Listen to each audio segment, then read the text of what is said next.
Hello and welcome to Bedtime Story with Miss Anna. Are you ready to go to sleep? Kiss your mommy, kiss your daddy. It's time for story time. Tonight we are reading Apples by Ken Robbins.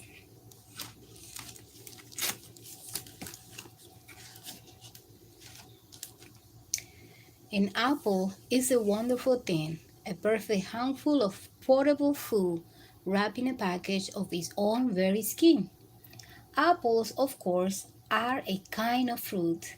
They are round and shiny, delicious and sweet, crisp to buy, and they grow on trees. People have been growing them for thousands of years. Apples can be red, yellow, or they can be green. Sometimes they can be all three. You can grow apples from an apple seed, but you never know what kind of apple will grow. That's why in most orchards, the apple trees aren't ever grown from seeds. Instead, a branch from a tree that makes a particular kind of apple is joined or grafted onto the trunk of a small tree that already had roots. The two grow together when they plant it in the ground, and the result is a tree that produces the same kind of apple year after year. In 10 years, the planted tree is big enough and ready to grow fruit. The growing season starts with pruning the trees, cutting away dead branches.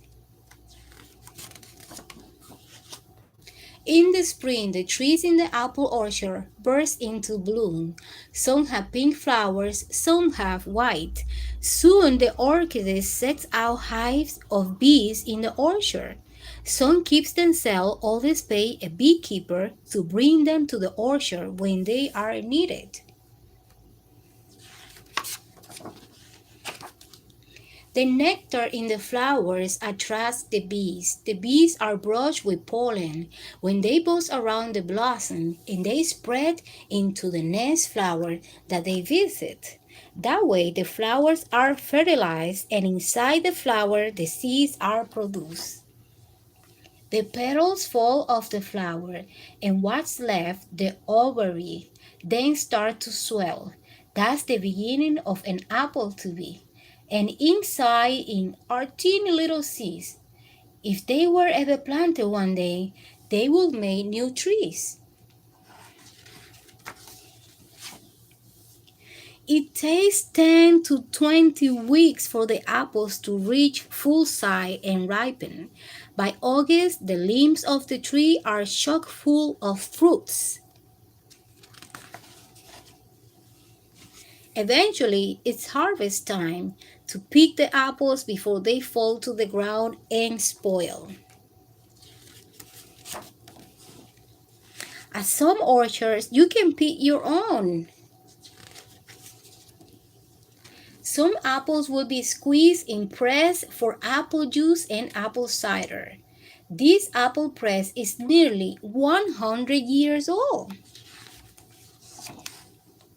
Some apples will be peeled and sliced and sugared and spiced and baked into a pie. Some are fated to be cored and quartered and tossed into a pack to make applesauce. And some will just be taken in the hand, perhaps rubbed on a sharp front polish and, with a wonderful crisp and crunchy sound, munched all around, swallowed down. The end. Such a great book about apples. I can't wait to go apple picking this year.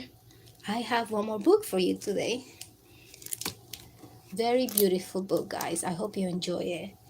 Boo's Bear, written by Rose Mandarin, illustrated by Bethany Strucker.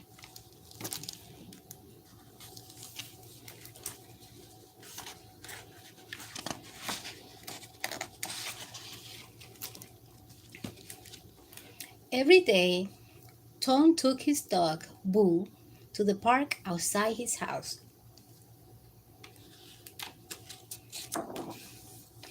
Tom threw sticks for Boo while the other children played on the swings. They didn't play with Tom because he didn't understand them and they didn't understand him. Luckily, he had Boo, and Boo was easy to understand. He wagged her tail when she was happy, and she whined when she was sad.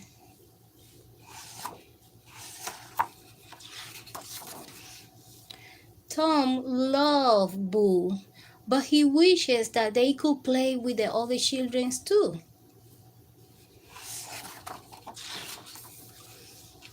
One day, Boo was snuffling in the bushes when a little girl named Lydia stopped to watch.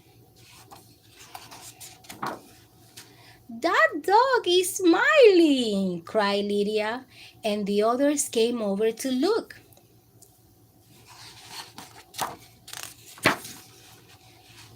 They all laughed, but Tom didn't understand. This is Tom.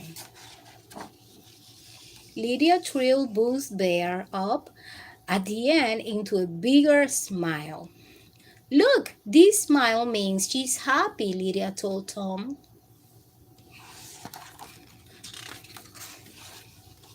Then Lydia changed Boo's bear again. This frown means she's sad, Lydia said.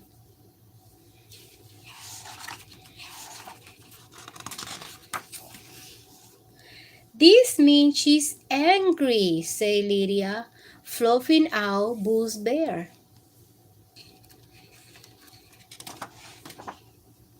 This means she's confused. And this means she's surprised. The others all laugh. Come and play with us, said Lydia, and bring Boo too. Okay, said Tom. He pointed to his smile and said, this means I'm happy. The end. Such a beautiful story for children with special needs like Tom. He's a special kid, but he was able to make friends thanks to Lydia. I have one more story for you tonight. It's called What's That Noise? By Naomi Howard.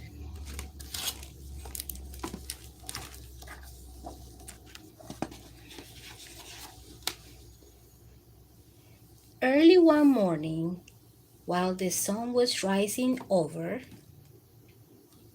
the icy plains of Arctic, a low rumbling sound woke Magnus from a very deep sleep. What's that noise? He wondered. Rumble, rumble, rumble. Could it be the wind? Could it be the sea? Could it be an iceberg breaking? Magnus just couldn't figure it out. He needed to find a friend with a good pair of ears. Hello, Hare, said Magnus. Can you help me? What's that noise? Hare listened. Rumble, rumble, rumble. I don't know, said Hare, but let's go and ask our friends.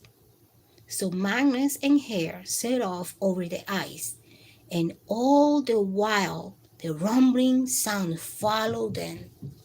Rumble, rumble, rumble. By the frosty forest they met Owl. Hello, Owl, Magnus says. Can you help us? What's that noise? Is it a creaking of the trees? Owl listened. Oh no, she said. It's not the creaking of the trees. On top of the snowy rocks they met Fox. Hello, Fox, said Magnus. Can you help us? What's that noise? Is it the whistling of the wind? Rumble, rumble, rumble. Fox listened. Oh no, he said. It's not the whistling of the wind.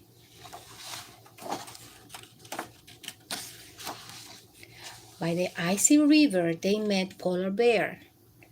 Hello, Bear. Can you help us? What's that noise? Is it the cracking of the ice? Rumble, rumble, rumble. Bear listened. Oh no, she said. It's not the cracking of the ice. At last, by the edge of the sea, they met Walrus. Please, Walrus, can you help us? What's that noise? Is it the roaring of the sea? Oh no, said Walrus. It's not the roaring of the sea, but I think I know what it could be. Dive into the water and catch the plumpest, pinkest stream you can find. With a splash, Magnus dived down, down, down to the deep of sea, and there he found lots of plump pink shrimp. He brought them back to Walrus, and they had a delicious feast. Suddenly, they realized that it was very quiet.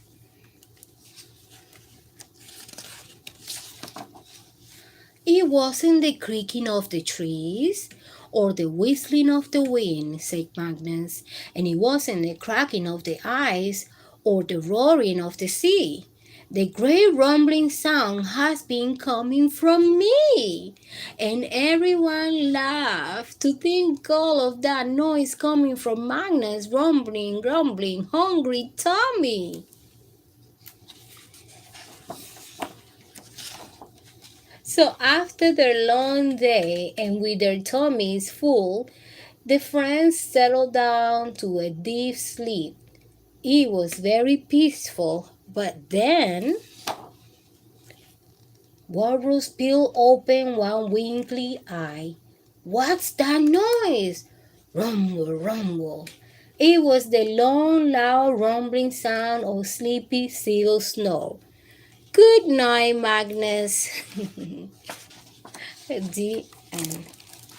Thank you for joining me tonight for bedtime story. Please, if you like my story time, subscribe, give me a like, hit the little bell, and I see you tomorrow night at 7 for regular story time. Good night, children. Sweet dreams.